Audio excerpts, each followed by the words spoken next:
ඔයාලා හැමෝම මගේ YouTube channel එකට ආදරයෙන් පිළිගන්නවා. ඉතින් අද මම ඔයාලත් එක්ක share කරගන්න බලාපොරොත්තු වෙන්නේ චූටි බබෙක්ගේ අකුරු කියවීමේ චාරිත්‍රය අපි හරියට කරන්නේ කොහොමද කියන එක සම්බන්ධව. ගොඩාක් වෙලාවට අකුරු කියවීමේ කාල සීමාව විදියට සඳහන් කරන්නේ අවුරුදු 2ක් 3ක් අතර. අපේ චූටි ගර්ල්ට අපි අකුරු කියවනකොට අවුරුදු 2යි දවස් 15ක් වගේ තමයි ගිහිල්ලා තිබුණේ. මේකෙදී අපි මුලින්ම කරන්න ඕනේ අපි හොඳ ජ්‍යොතිෂ වේදිකයෙකු ළඟට ගිහිල්ලා බබාගේ උපන් වේලාවට අනුව අපි නැකතක් ලබා ගන්න ඕනේ. ඒ වගේම නැකත් දවසට කලින් දවසේ අපි පන්සලට ගිහිල්ලා චූටි පැටියාට ආශිර්වාද කරලා චූටි පැටියා වෙනුවෙන් බෝධි පූජාවක් තියෙනවා නම් ඒක වඩා සුදුසුයි කියලා කියනවා. මෙන්න මේ විදියට තමයි අපි චූටි මැණික වෙනුවෙන් බෝධි පූජාවක් තියලා බුද්ධ ධම්ම සංඝ ත්‍රිවිධ රත්නයේ ආශිර්වාදය ඒ වගේම සියලු දෙවියන්ගේ පිහිට රැකවරණය ලබා ගත්තේ. මේ චාරිත්‍රය සිදු කරනකොට අපි නිර්මාංශව ඉඳලා මේ චාරිත්‍රය සිදු කිරීම වඩා සුදුසුයි කියලා කියනවා. මේකෙදි අපි බෝධි පූජාව තිබ්බ දවසේ සහ ඊට පහුවෙන දවසේ මේ චාරිත්‍රය සිදු කරන කම්ම නිර්මාංශව තමයි හිටියේ.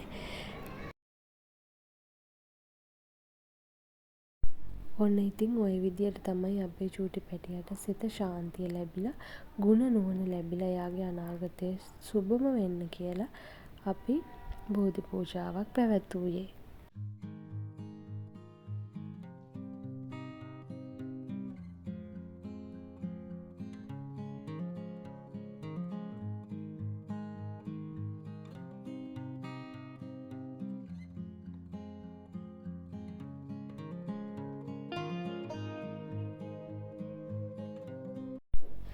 ඒ වගේම මේ චාරිත්‍රය සිදු කිරීම සඳහා අවශ්‍ය වන බඩුවල ලැයිස්තුවක් ජ්‍යොතිෂ වේදයා විසින් අපිට ලබා දෙනවා.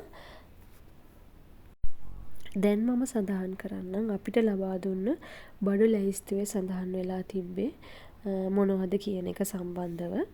ඒකේ සඳහන් වෙලා තිබ්බා ඝන දෙවි සරස්වති ලක්ෂ්මී රූප 3ක් අරගන්න, කහ සුදු සහ රෝස මල් මාලා 3ක්, පහන් 3ක් දෙවිවරුන් තිදෙනාට, මල් වර්ග 5ක්, කැවිලි වර්ග 5ක්, පළතුරු වර්ග 5ක්, ඒ වගේම ඊට අමතරව අඹ කෙසෙල් තැඹිලි උග්ගස් ගන්න කියලා තිබුණා.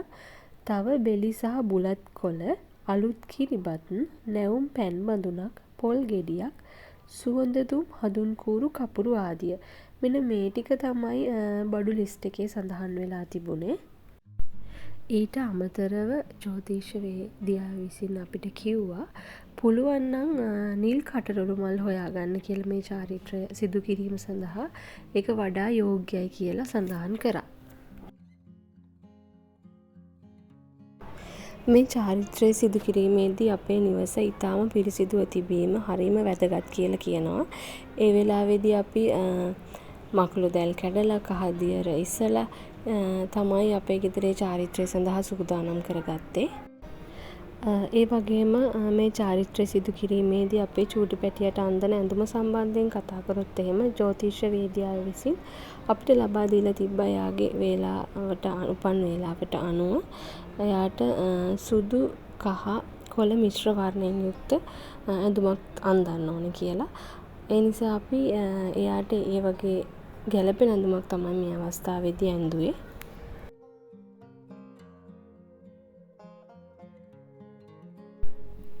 මේ අකුරු කියවීමේ චාරිත්‍රය සඳහා අවශ්‍ය වන මල් වර්ග ටික අපිට මේ ස්ථානයෙන්ම ලබා ගැනීමට හැකියාව ලැබුණා.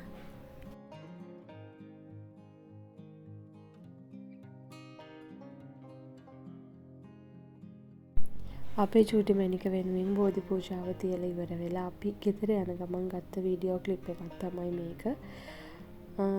ඊළඟට තියෙන්නේ අපි කොහොමද මේ චාරිත්‍රය වෙනුවෙන් ලක ලෑස්ති වුණේ කියන එක සම්බන්ධ වීඩියෝ එක. මේ සඳහා අවශ්‍ය වන පොත්පත් මිලදී ගන්න අවස්ථාවේදී මම චූටි පැටියා වෙනුවෙන් තෑගි ටිකක් ලෑස්ති කරගත්තා. මොකද චූටි පැටවු තෑගි වලට ගොඩාක් කැමති නිසා. මෙහිදී අපි මුලින්ම සිදු කරනු ලැබුවේ ගෙයි සාලයේ සුදුසු තැනක් තෝරා එය හොඳින් පිරිසිදු කර කහදියර ඉසගත්තා. ඉන්පසු එහි නැගෙනහිරට බර වෙන්න මේසයක් තබා සුදු රෙද්දක් එළුවා. ඒ වගේම මේ අවස්ථාවේදී අපි සුදුසු විදිහට ආසන පිළියෙල කරගත්තා. උස් ස්ථානයක බුදුන් වහන්සේ සඳහාත් අනිකුත් ස්ථාන අනිකුත් දෙවිවරුන් සඳහාත් අපි මේ අවස්ථාවේදී පිළියෙල කරගනු ලැබුවා. ඒ වගේම මේ අවස්ථාවේදී අපි දෙවිවරුන් සඳහා පිළියෙල කරපු ආසනවල බෙලි සහ බුලත් කොළ අතුරනු ලැබුවා. ඒ අතුරපු බුලත් කොළ මත තමයි සියලු පූජාවන් තැන්පත් කළේ. ඔන්න ඔය විදියට අපි සියලු පූජාවන් තැන්පත් කරනු ලැබුවා. වර්තමානයේදී මේ චාරිත්‍රය සිදු කරනකොට ගොඩාක් වෙලාවට කේක් එකක් මේ සඳහා යොදා ගන්නවා. මේකෙදි විශේෂයෙන් කියන්න ඕනේ ඔයාලා කේක් එකක් ගේනවා නම් ඒක මේ ස්ථානයේ තියන්නේ නැතුව වෙනත් ස්ථානයක තියලා කැපීම සිදු කරන්න කියලා. මොකද ඒකට විතර වගේ දේවල් දාලා තියෙන නිසා ඒක මේ ස්ථානයේ තියෙන එක යෝග්‍ය වෙන්නේ නැහැ. මම මේ වෙනුවෙන් කිරිබතක් තමයි සකස් කරගත්තේ. මේකෙදි දෙවිවරුන් සඳහා වන පූජා වට්ටීන් සම්බන්ධයෙන් කතා කරොත් එහෙම මේකෙදි විශේෂයෙන් කියන්න ඕනේ අපේ ජ්‍යොතිෂ්‍යවේදියා විසින් කිව්වා සියලු දෙවිවරුන් සඳහා එක පූජා වට්ටියක් තියෙන එක ප්‍රමාණවත් කියලා. ඒක නිසා අපි එක පූජා වට්ටියක් තමයි තිබ්බේ අපිට තියෙන ඉඩකඩත් එක්ක. කැමති නම් වෙන වෙනම වුණත් සියලු දෙවිවරුන් සඳහා පූජා වට්ටීන් පළතුරු වට්ටි වෙන වෙනම තියන්නත් හැකියාවක් තියෙනවා නම් ප්‍රශ්නයක් නැහැ කියලාත් සඳහන් කරා.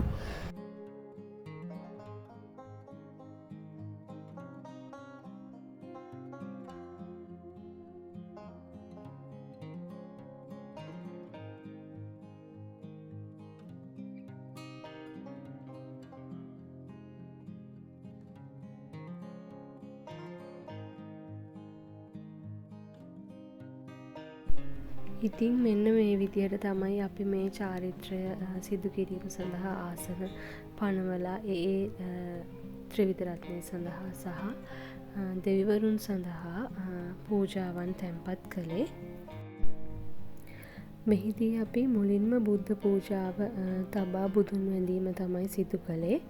ඉන් පසුව දෙවියන්ගේ රූපවලට එනම් ගණ දෙවියන්ගේ රූපයට කහමල් මාලයක්ද, සරස්වතී රූපයට සුදු මල් මාලයක්ද, ලක්ෂ්මී රූපයට රෝස පැහැති මල් මාලයක්ද පළඳවනු ලැබුවා.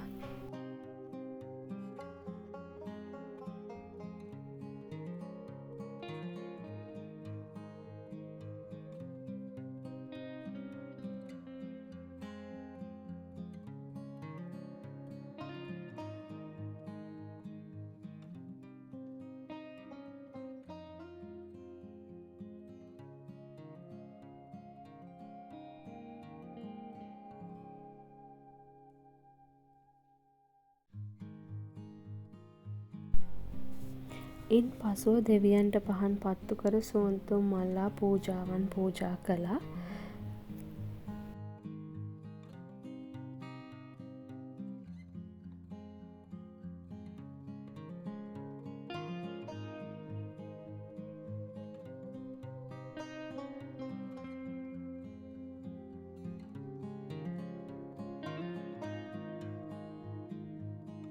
ඒ වගේම දෙවියන් වෙනුවෙන් සියලු පූජාවන් තැන්පත් කළාට පස්සේ ඒ වෙනුවෙන් පොල් ගෙඩියක් ගහන්න කියලා ජ්‍යොතිෂ්‍යවේදියා විසින් අපිට සඳහන් කරා. අපි ඒකත් මේ වෙලාවේදී සිදු කරනු ලැබුවා.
ඒ වගේම ජ්‍යොතිෂවේදියා විසින් අපිට ලබා දීලා තිබ්බා මෙන්න මේ ගාථාව සඳහන් වෙලා තියෙන කොළය.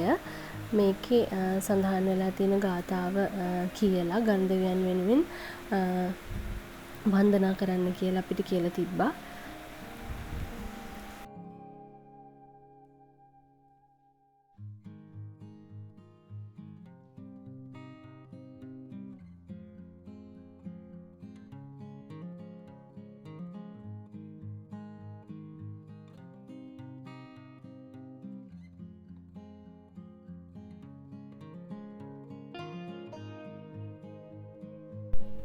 ඉන් පසුව දෙමාපියන්ගෙන් එක් අයෙකුන් සුබ නැකතට අනුව දරුවාට අත්පොත් තබා කියවීමට දී ඇති අකුරුත් කියවන්න කියලා තමයි සඳහන් කරලා තිබ්බේ.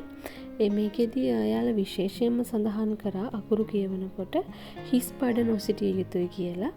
ඒ කියන්නේ දෙපාර්ශවයම ආහාර අනුභව කරලා තමයි ඉන්න ඕනේ කියලා තමයි සඳහන් කරේ. ඒ වගේම අකුරු කියෙව්වාට පසුත් සියලු දෙනා මේ පූජාවන් අනුභව කරලා පැන් බී එම පින් දෙවියන්ට අනුමෝදන් කරන්න කියලා ඔවුන් සඳහන් කරා.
අපේ චූටි මැනිකට අකුරු කිව්වේ යාළගේ තාත්තා.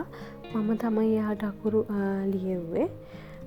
මම හිතනවා මේ චාරිත්‍රය කිරීම සඳහා වඩාත්ම උචිත වෙන්නේ අම්මයි තාත්තයි කියලා. මොකද මේ වෙලාවේ අම්මගේ තාත්තගේ තියෙන ආශිර්වාදය ඒ වෙනත් හැම දෙයකටම වැඩිය බලවත් කියලා මම විශ්වාස කරනවා.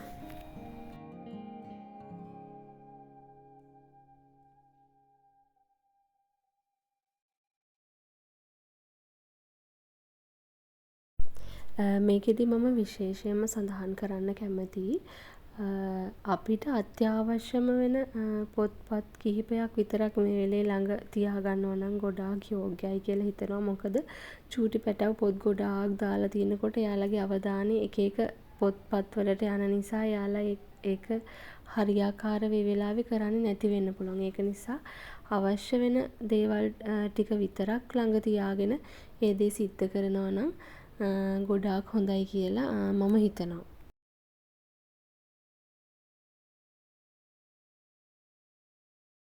මෙතනදී සඳහන් කරන්න ඕනේ මේ වෙලේදී ජ්‍යොතිෂවේදියා විසින් ලබා දීලා තිබුණා එයාට මේ අවස්ථාවේදී කියවන්න ඕනේ අකුරු කිහිපයක්. ඒකෙදි සිංහල අකුරුත් සහ ඉංග්‍රීසි අකුරු කියන දෙකම තිබුණා.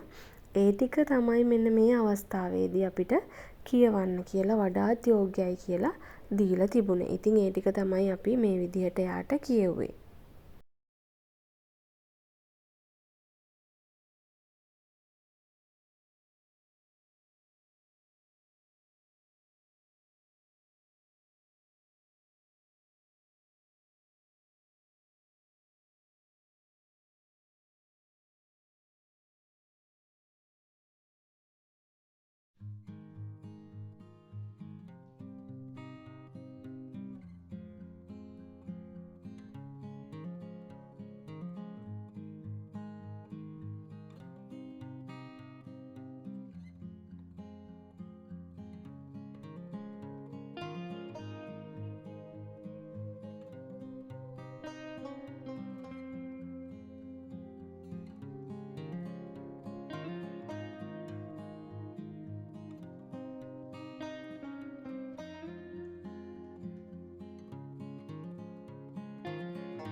ඔන්න ඉතින් ඔය විදිහට තමයි අපේ චූටි පැටිය වෙනුවෙන් අපි අකුරු කියවීමේ චාරිත්‍රය සිදු කළේ.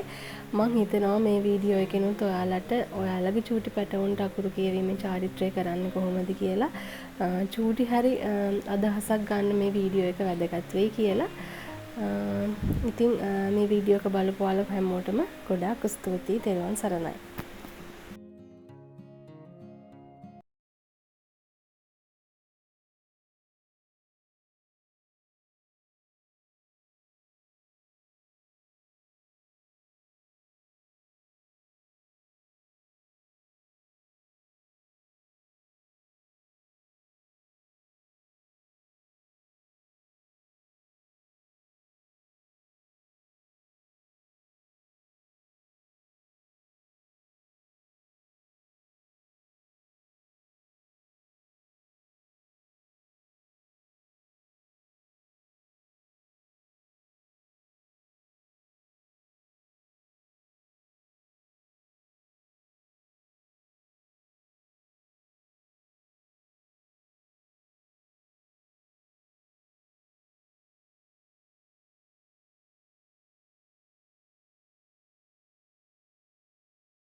ඒ වගේම මේ චාරිත්‍රය අවසන් කරාට පසුව චූටි පැටියට බුලත් හුරුල්ලක් දීලා ඇවිල්ලා ඉන්න හැමෝටම වන්දනා කරලා ආශිර්වාද ලබා ගැනීමත් සිද්ධ කරන්න ඕනේ.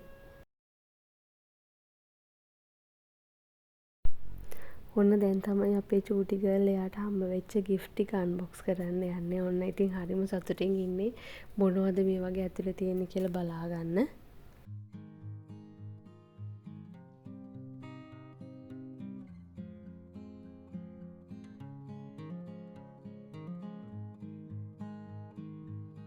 ඔන්න ඉතින් ওই විදිහට තමයි අපේ චූටි මණිකගේ අකුරු කියවීමේ චාරිත්‍රය අපි අවසන් කළේ.